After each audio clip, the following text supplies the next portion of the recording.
Hola, soy Iván Lowenberg, soy cineasta y después de muchos años de tener mis películas en pequeñas plataformas de streaming, a veces en renta pago por evento, he decidido subir todos mis cortos y mi primer largometraje a YouTube. Hoy quiero contarles por qué tomé esa decisión, qué he aprendido en el camino, qué haría distinto y en qué casos no lo haría.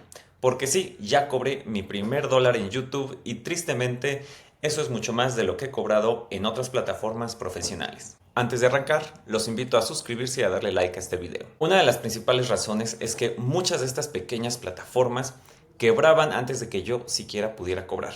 Y se los voy a nombrar con ejemplos y con nombre y apellido. Mis películas estuvieron ya en Movies, una plataforma que era como cripto y que podías cobrar una vez que alcanzaras los $100. Era cuando ya podías retirar.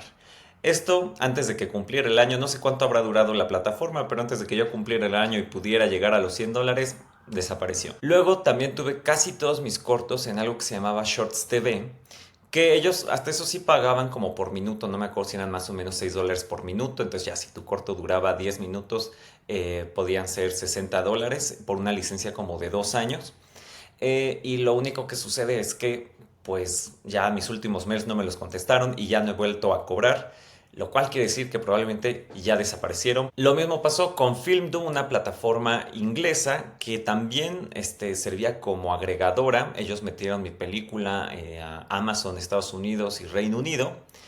Y yo me enteré que había ya como $300 a mi favor una vez que quebraron y me llegó un mail de notificación avisándome que si acaso lograban vender la compañía, iban a darle a todos a los que les debían el dinero correspondiente en parte de ello. O sea, la verdad es que dudo que alguien vaya a comprar esa compañía, yo ese dinero ya lo di por perdido. Y luego tuve otro caso que es distinto, pero también seguro ha de suceder en otras, que fue con Claro Video. Ahí yo tuve, más o menos desde el 2014 está la castración en el catálogo de Claro Video, aunque está en la parte de pago por evento, es decir, no está en su catálogo gratuito, sino que tienes que rentarla adicionalmente.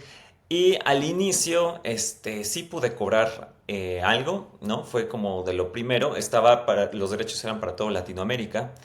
Pero luego al poco tiempo como que empezaron a dividir ahora sí, la empresa como por subregiones o a veces ya era por países, entonces tenías que tener un contrato con cada país.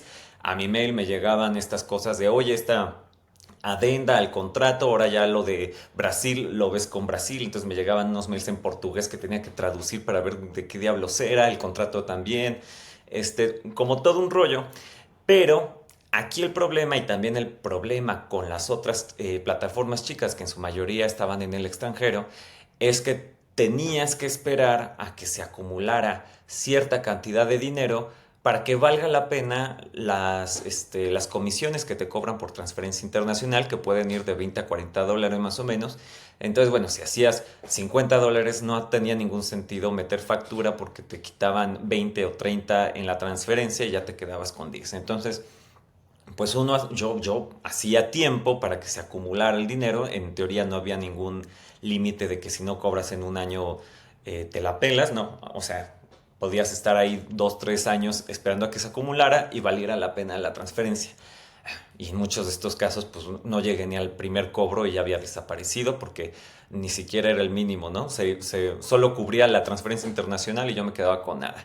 Y en el caso de Claro Video, eh, normalmente era un poco más de dinero, porque pues era todo Latinoamérica, pero en algún punto con esta subdivisión de la que les cuento, pues ya por país era un poco complicado porque si apenas me daba para una transferencia nivel Latinoamérica, ya por país, ninguno de todos los países o las subregiones en las que se dividió alcanzaba como el mínimo para una transferencia internacional. Entonces se volvió mucho más complejo y no he vuelto a cobrar en Claro Video, ahora sí ya tiene varios años y de entrada ya es casi imposible dar con el contacto correcto de cada una para saber cuál es el reporte. Además, el esfuerzo que implicaba comunicar que tu película estaba en esa plataforma. O sea, tenía yo que hacer como mini campañas para decirle que la gente se metiera en cierta plataforma desconocidísima para la gran mayoría, que abrieran una cuenta, que pusieran sus datos bancarios y rentaran. Era como demasiado esfuerzo para que luego al poco tiempo quiebren.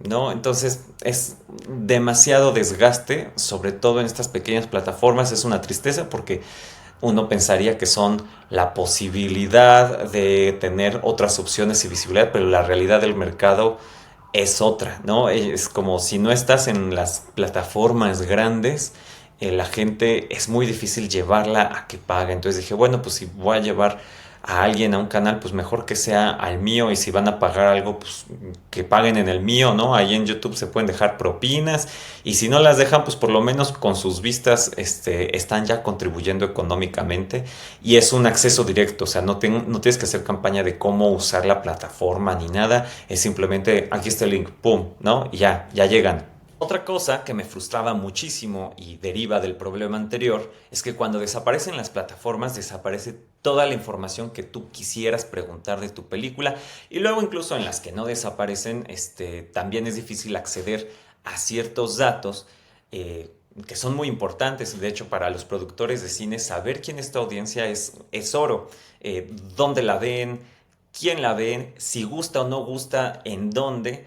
Eso a nosotros nos permite generar estrategias a futuro para la siguiente película, saber a dónde atacar, porque si no es cada nuevo esfuerzo es así como a nivel global y abstracto de, ay, ahora dónde va a gustar, dónde va a caer. Entonces, si vas teniendo esa información, pues te permite trabajar sobre un nicho con mayor claridad, y eso es algo que sí tienes un YouTube, sí puedes saber en dónde, cuánto tiempo lo vieron, quién lo vio, de qué edades, mujer, hombre, etcétera. Todo lo puedes ver y tratar de elaborar una estrategia, ¿no?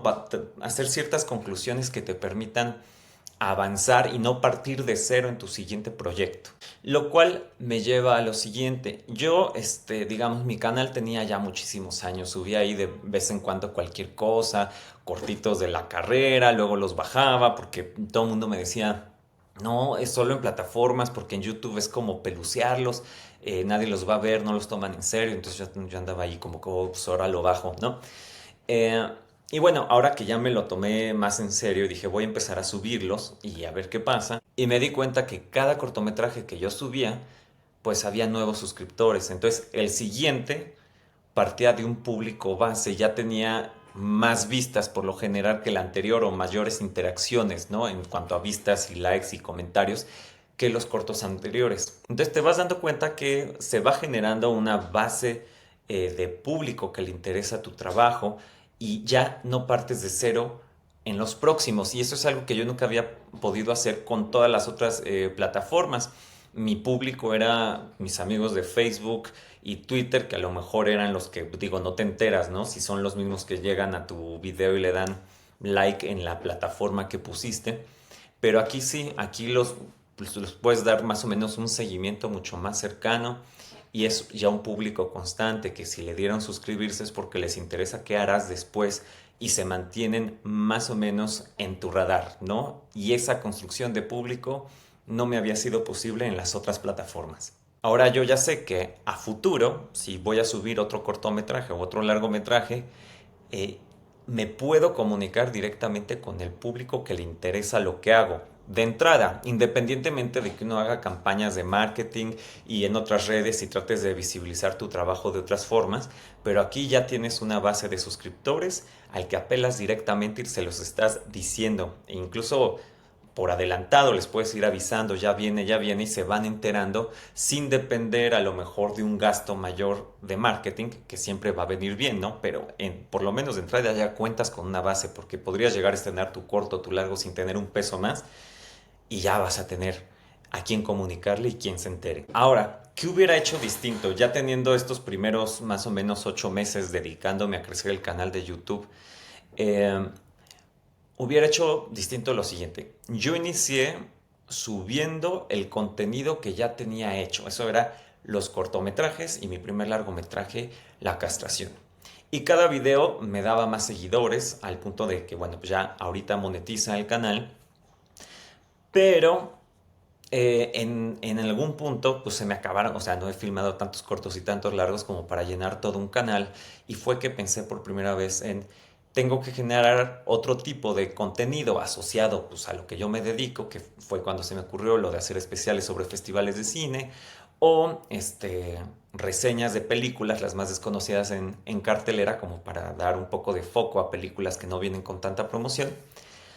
Y eso, aunque no me trajo los mismos seguidores e interacciones que traen los cortometrajes y largometraje, que generaron como mucha interacción, sí le ha dado al canal un crecimiento constante y más o menos también una identidad y ha empezado a generar su propio nicho. Ya sabiendo eso hoy, porque digo, lo empecé así medio de forma experimental a ver cómo le hago, cómo lo voy creciendo. Quizá lo hubiera hecho distinto, hubiera alternado mucho más el contenido, ¿no? Los cortos no lo hubiera sacado cada 2 o 3 meses, sino a lo mejor sacaba uno y sacaba otros especiales u otros contenidos para irlo creciendo un poco más el canal antes de lanzar el siguiente corto. Porque pues ahorita si me pregunto, o sea, en el caso de la castración que le fue súper bien en YouTube, cuando lo lancé tenía menos de 300 seguidores, ¿no? Y qué hubiera pasado si hubiera yo construido al revés un poco el canal y dejar a estas alturas, por decir, la castración ya con más de 1000 suscriptores, ya monetizando, pues quizá el alcance de la película hubiera sido mucho mayor. Entonces, bueno, es lo único que hubiera cambiado en esta estrategia, yo no sabía, pero igual estoy un poco contento con el camino, nada más se los comparto por si ustedes están también tratando de ver si suben su trabajo, sus cortos a YouTube, que a lo mejor la sugerencia es traten de pensar en un contenido que puedan ir alimentando en el canal, que más o menos sea acorde a lo que ustedes hacen y ir creciendo la base para que cuando lancen los cortos o los trabajos de ficción, pues tengan un público más grande, ¿no? Yo lo hice al revés, primero lancé todo lo de ficción que había hecho y después los especiales, ¿no? Esa sería una de las cosas que yo cambiaría. ¿En qué casos no subiría cortometrajes a YouTube? Ahora, yo no digo que suban luego todos sus cortos a YouTube. Yo lo que sí pensaría es por lo menos darle un año de vida de festivales a los cortometrajes, un poco por dos razones. Una, por cuestiones de la industria. Sí es real que pues, mucha gente que se dedica al cine a lo mejor no ve los cortos en YouTube con la seriedad o ni siquiera los busca, ¿no? A lo mejor los van a ver más en festivales o para calificar a premios de la academia, como son los Ariels, etcétera, pues tienes que tener alguna selección y estar en competencia en algunos festivales específicos. Entonces yo sí le daría por lo menos ese año a los cortos y también porque hay premios en efectivo o en especie a los que puedes acceder en los festivales y muchas veces es la única forma de recuperar dinero grande, más o menos grande, de forma rápida con un corto. Entonces, ese primer año por lo menos sí se lo dedicaría yo a festivales, por una cuestión más de desarrollo de tu propia carrera frente a la industria. Y ya después consideraría YouTube. En el caso de mi último corto, El color de la habitación, fue más o menos el caso. Tuvo como una vida de un año y cachito de festivales y ya fue después que decidí subirlo a YouTube. Digamos, de todo lo que he subido antes era como el más nuevo de todos y creo que funcionó bastante bien. En el caso de largometrajes, solo lo haría en caso de que ya hayan agotado la vida económica de la película en cines y en plataformas. En el caso de la castración, decidí subir la película así nomás porque ya tenía 13 años de que había pasado por cines, ya había pasado por varias plataformas, ya había pasado en televisión pública. Entonces dije, ya la posibilidad de que esta película de pronto alguien me la quiera comprar por mucho dinero, pues son realmente pocas. Y creí que su impacto podía ser mucho más positivo para todos los que se involucraron en la película si tenía una visibilidad así muy abierta y pudiera llegar pues, a muchos rincones del mundo. De hecho, fue muy vista en la India, cosa que yo no esperaba. Pero bueno, por esa razón, porque sentí que ya venía siendo muy poco dinero en los últimos años y su vida económica principal había pasado, dije, va, la subo. Pero digamos, hablando de un largometraje nuevo, yo por lo menos trataría de darle 4 años de explorar la posibilidad de que te la compre alguna plataforma, porque pueden ser varios miles de dólares como de jalón, y de que pasen cines, porque también los cines es la ventana donde tienes mejores posibilidades de recuperación en un corto plazo, ¿no? Si en esos 4 años no ha pasado nada con la película, pues igual ya es momento de considerar subirla a YouTube. Claro, Si tu canal de pronto ya es algo como MrBeast, que tiene no sé cuántos millones de seguidores y cada video que sube tiene millones y millones de vistas, pues bueno, ahí sí, igual trataría de ponerla primero en cines y ya la estreno después directo en mi canal de YouTube, ¿no? Hablando de esos números tipo MrBeast, que son más la excepción que la regla, pues son varios, quizás cientos de miles de dólares con un solo video y bueno, con eso es mucho más dinero de lo que podrías llegar a conseguir en plataformas. De todas las plataformas que les mencioné anteriormente, sí voy a decir que hay una excepción donde he podido cobrar con toda regla cada año, que es la de nuestro Cine MX, que antes se llamaba Filmin Latino. Ahí lleva todo mi trabajo, cortos y largos, llevan y siguen ahí, de hecho no los he quitado, aunque estén en YouTube, porque son públicos distintos, no necesariamente los que ven nuestro Cine MX andan buscando cortos y películas en YouTube. Y ahí siempre he podido cobrar una vez al año puntualmente, serán 15, 20 dólares, pero mira, son muy bienvenidos. Así que bueno, subir mis películas a YouTube siento que ha sido de una forma recuperar, no necesariamente económicamente porque solo llevo $1 en la monetización, pero digo, esperemos que llegue a más, ¿no? Y seguir creciendo el canal y que eso se vuelvan en varios dólares más. Pero sobre todo recuperar el control de la audiencia, de saber quién ve mi trabajo, dónde, cuándo. Siento que a mí esa información me será muy útil para la siguiente película, entender por dónde tengo ya un camino trabajado. No quiere decir que no se puedan abrir otros caminos, pero uno ya puede trabajar con un camino. Y esos datos también, cuando uno está buscando financiamiento, pueden ser súper útiles, ¿no? De ya tengo un público acá, mi película se ha visto en estos países en tantos miles de views, tantas interacciones. Puede ayudar mucho a la hora de bajar financiamiento en especie o en dinero sería lo ideal, pero es información muy valiosa que de otra forma no tienes y por la cual de momento estoy muy contento en YouTube. Claro, también podría pasar que, no sé, en unos días se cancele YouTube por alguna razón inexplicable, ya bye, y tampoco logre cobrar mis primeros $100 en YouTube. Esperemos que no sea el caso, digo, pareciera que no, sería ya muy mala suerte si sí ocurre.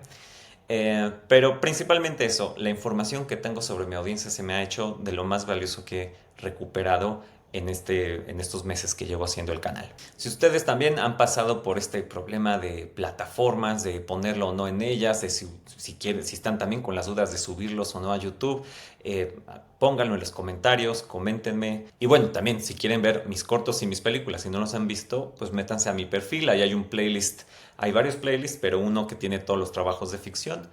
Y bueno, están también los otros, los especiales de cine, las reseñas, los festivales, etcétera.